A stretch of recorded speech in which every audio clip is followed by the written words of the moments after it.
Hello and welcome to Todd Rolls Dice, where we have another preview for the Armies of Middle-earth.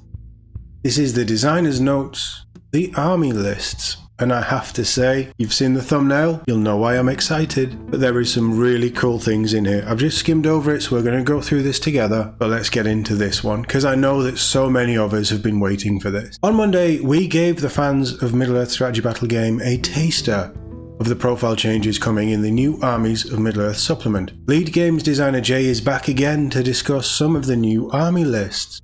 This isn't how I'm going to go, but this little portion here, these ranges, it's so nice to see them. But there's a lot of the new Arnor models in here that were just, oh, here's a new supplement, you get a new edition in 3 months. Suck it. But these profiles will be in. They've said the PDF will be superseded by this book. If you want to run Arnor with all of the cool new toys that they got, you can do it in this book. And I think it's nice that we get this picture. Alright, it's reused, but we get this picture to show that. But let's move on. So this is Jay again. You can see why I'm excited right there. The grief of Eomer. Right, Jay, focus on Jay. The Armies of Middle-earth supplement focuses on the characters and factions from Middle-earth who aren't specifically seen within the movies, rather in the novels or the wider world of Middle-earth. Additionally, all the profiles and army lists found in the Armies of Arnor and Angmar PDF are included here, which supersede. We've already done that. We know all this, Jay.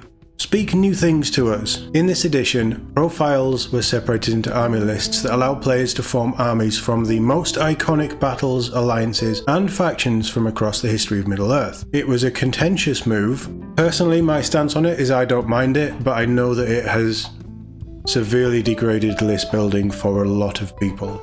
Hopefully the match playbook that's coming out at the same time as this will do something about that. I don't know. We'll have to find out. But as a narrative-focused player, this is how I was building armies anyway, so I acknowledge that it's an issue. I acknowledge that a lot of people are very unhappy with it, but sadly it's still this way with the army book and potentially for the rest of the edition, so we're just going to have to accept it. But the Armies of Middle-earth contains 28 lists, some containing profiles only found in this supplement, along with others that allow you to use profiles found in the Armies of the Lord of the Rings and the Armies of the Hobbit supplements in new and exciting ways. I've picked 3 of my favourites from the new supplements to discuss, and we get the best one first.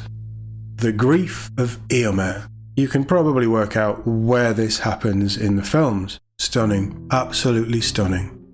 In one of the great heroic scenes in the novels, we see Prince Imrahil leading his warriors to Eomer's rescue on the Pelennor fields after the Marshal of the Riddermark has been driven mad by grief. You can combine the Rohirrim with Knights of Dol Amroth and warriors from Minas Tirith into a single army list. Led by Eomer, of course. As for the special rules, Eomer gets some great bonuses in this list by becoming fearless and gaining a bonus of +1 to his fight value on a turn in which he charges, putting him at a whopping fight value of 7.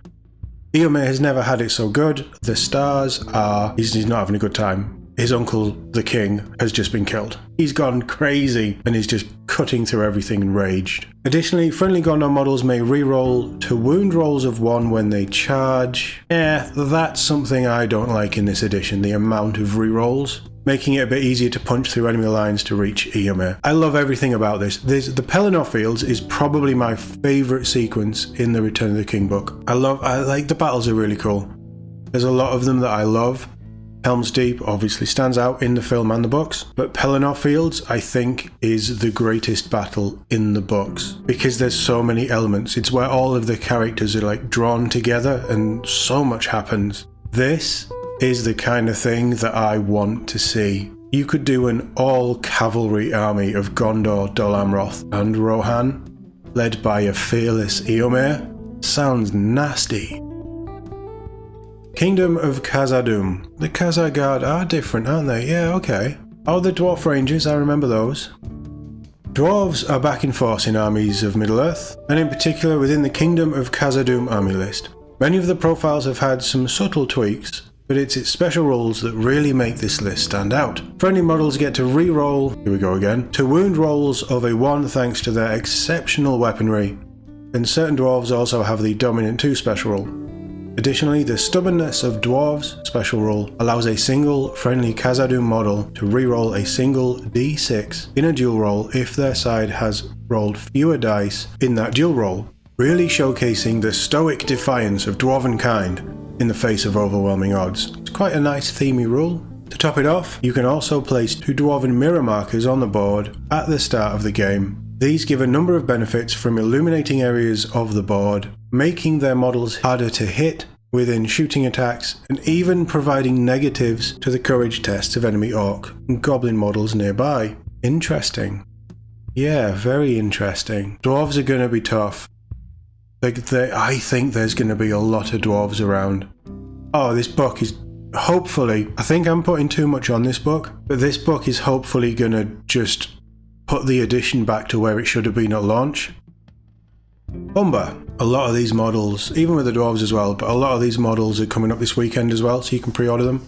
They're re-releasing them. The city of Umber lies on the southern coast of Middle-earth and is home to all manner of evil men. As such, this list allows players to take a mixture of Corsairs, Haradrim and Black Numenorians in their ranks. As a place of clandestine dealings and ill intent to the White City, it is fitting that the special rule provides friendly models with the Stalk Unseen and Hatred Gondor special rules. It should also be noted that as Umber is controlled from the shadows by the mysterious order of the Ashari, that any Umber list must contain at least one Asharin in it, but there is more. Additionally, should your general prove to be inept and be reduced to a single wound, a friendly Asharin within 3 inches can choose to kill them. This will cause them to lose the general keyword, therefore no longer count as the general for the purpose of scoring victory points, while another friendly hero immediately becomes your general instead. Oh, how themey is that? It's a really interesting special rule that highlights the cutthroat and ruthless nature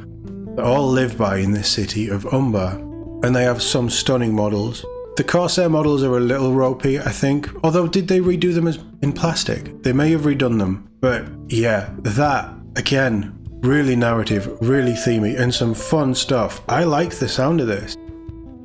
Other army lists. Dragons! There are loads more army lists in this supplement. If you want to recreate the ultimate Mordor army from all of the Dark Lord's orcish servants, then an Army of the Great Eye is for you. Want to muster the hobbits of the Shire?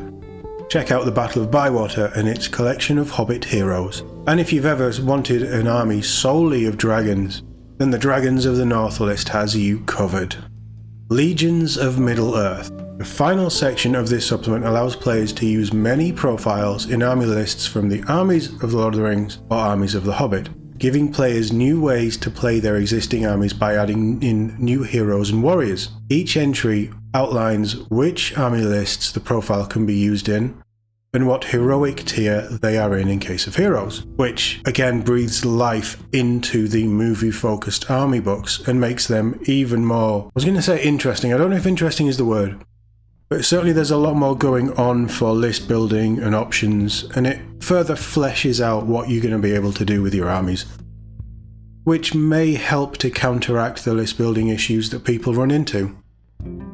Armies of Middle-earth will be available to pre-order on Saturday. Come back later in the week, so tomorrow or Friday. We'll be taking a dive into the other new supplement that's coming out, the Middle-earth Matched Play Guide. I'm interested to look into that. I think there's going to be some fun stuff, but for me they really need to justify why they're charging for it. I know it's GW, I get it. But that, still, I say it every time it's mentioned, that whole book should just be a downloadable PDF for free.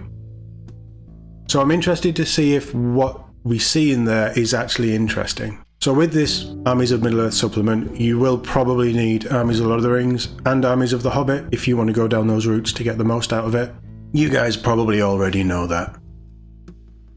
All of this sounds exactly like what we expected. All of this sounds fantastic. I cannot wait to be going through these armies and figuring out cool ways of playing with these miniatures. This is hopefully gonna inspire me, but also everybody else, into some really fun, themey, but still quite balanced and enjoyable to play and play against armies, and breathe a bit of life back into Middle-earth. Yeah, this all sounds pretty good to me. Let me know what you think in the comments. We'll be back later in the week with the match play preview and see what we can make of that. But as always, thank you very much for watching, and I'll see you all in the next one.